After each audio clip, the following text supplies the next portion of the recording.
আমরা অনেক দিন ধরে আমরা আহতদের কাছে গিয়েছি, তাদের চিকিৎসার খোঁজ খবর নিচ্ছি, কিন্তু আজকের এই দিনে এসে আহতদের যে পরিস্থিতি আমরা দেখেছি সেটি নিদারুণ। মধ্যযুগীয় কায়দাভাবে গুলি চালানো হয়নি। আপনারা যদি গুলির যে ধরনগুলো দেখেন সেখানে দেখবেন যে আইনশৃঙ্খলা রক্ষাকারী বাহিনী বারবার বলেছে যে তারা নন লেথাল বুলেট ইউজ করে যে তাদেরকে ডিসপাচ করার চেষ্টা করেছে, কিন্তু আপনারা যদি দেখেন যে বুলেটের যে ধরন সেখানে আমি মনে করি ইনভেস্টিগেশন হওয়ার প্রয়োজন রয়েছে যে আসলে উদ্দেশ্যই ছিল এখানে হত্যাকাণ্ড চালানোর, অর্থাৎ হত্যাকাণ্ডের স্পষ্ট নিদর্শন আজকে আমরা বিভিন্ন আহতদের যে দেখেছি সেখানে স্পষ্ট নিদর্শন পাওয়া গিয়েছে। দ্বিতীয় যে বিষয়টি, অন্তর্বর্তীকালীন সরকার গঠিত হয়েছে বেশ অনেক দিন হয়ে গিয়েছে। আজকে আহতদের যে আমরা সারা ঢাকাতে আমরা যে চিত্র দেখেছি এবং বাংলাদেশের বিভিন্ন জায়গা থেকে যে চিত্রের খবর পেয়েছি, এতদিন পর্যন্ত আহতদের আন্তর্জাতিক মানের সেবা নিশ্চিত করতে না পারা এবং তাদের জন্য পূর্ণাঙ্গ একটি তালিকা করতে না পারাকে আমি এই অন্তর্বর্তীকালীন সরকারের প্রথম ব্যর্থতা হিসেবে চিহ্নিত করতে চাই। কারণ এই অন্তর্বর্তীকালীন সরকারের উচিত ছিল শুরুতেই এসে যারা আহত হয়েছে এবং শহীদ হয়েছে তাদের জন্য আমাদের যেটাকে আমরা বলি ওয়ান স্পট যে সলিউশন, অনশট যে সলিউশন, এই অনশট সলিউশন নিশ্চিত করা, কিন্তু আমরা সেই জায়গায় দেখেছি আজকের এই দিনে দাঁড়িয়েও আমরা পূর্ণাঙ্গ আহতদের কোনো লিস্ট পাইনি, পূর্ণাঙ্গ যারা শহীদ হয়েছে তাদের লিস্ট পাইনি। আমরা ছাত্রদের জায়গা থেকে আমরা অক্লান্ত পরিশ্রম করে যাচ্ছি, কিন্তু একটা বিষয় মনে করে দিতে চাই, আমাদের কিন্তু কোনো অথরিটি নেই।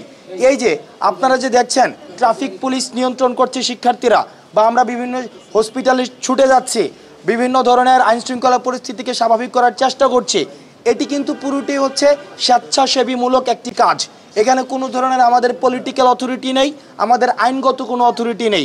সেই জায়গা থেকে এই গভর্নমেন্টের কাজকে ত্বরান্বিত করার জন্য আমরা আমাদের জায়গা থেকে চেষ্টা করছি, কিন্তু এই অন্তর্বর্তীকালীন সরকারের যারা দায়িত্বপ্রাপ্ত রয়েছেন তাদের উচিত ছিল যত দ্রুত সম্ভব আহতদের পাশে দাঁড়ানোর ভিজিবল পদক্ষেপ নেওয়া, কিন্তু আমরা ভিজিবল কোনো পদক্ষেপ দেখিনি, যে কারণে আমরা অন্তর্বর্তীকালীন সরকারের স্বাস্থ্য বিভাগের আমরা নিন্দা জানাচ্ছি।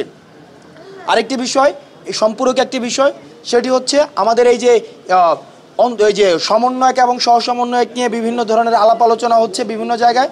আমরা স্পষ্ট করে বলতে চাই, আপনারা যারা গণমাধ্যম কর্মী রয়েছেন ঢাকা কেন্দ্রিক আমাদের বিভিন্ন যারা সমন্বয়ক এবং সহসমন্বয়ক রয়েছেন, আপনারা দেখতে পাচ্ছেন তাদের কি সারাদিন কি অক্লান্ত পরিশ্রম করছে।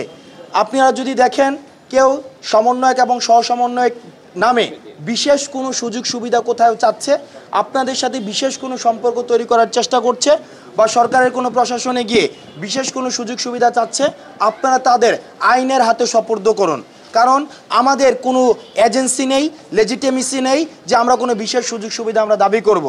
এবং পরিশেষে আমরা অন্তর্বর্তীকালীন সরকারকে আমরা বলতে চাই, আপনারা আজকে অন্তর্বর্তীকালীন সরকার হয়েছেন এই আহত যারা হয়েছে, শহীদ যারা হয়েছে তাদের বিনিময়ে। সুতরাং অন্যান্য পলিসি রিফরমেশনের আগে, অন্যান্য পলিসি অ্যাডপশনের আগে আপনাদের প্রথম এবং প্রধান কাজ হচ্ছে তাদের বিষয়টি দ্রুততম সময়ের মধ্যে আপনার সমাধান করা এবং আহত পরিবারদের পাশে দাঁড়ানো। কারণ আমরা দেখেছি একমাত্র উপার্জনক্ষম ব্যক্তি উনি আহত হয়ে পড়ে আছেন বা নিহত হয়েছেন।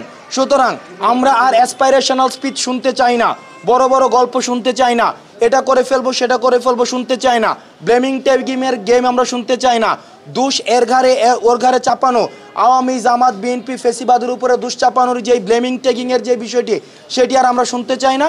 আমরা দৃশ্যমান পদক্ষেপ দেখতে চাই। আমরা দেখতে চাই আগামী 24 ঘন্টার মধ্যে স্বাস্থ্য মন্ত্রণালয় কী ধরনের পদক্ষেপ নেয়।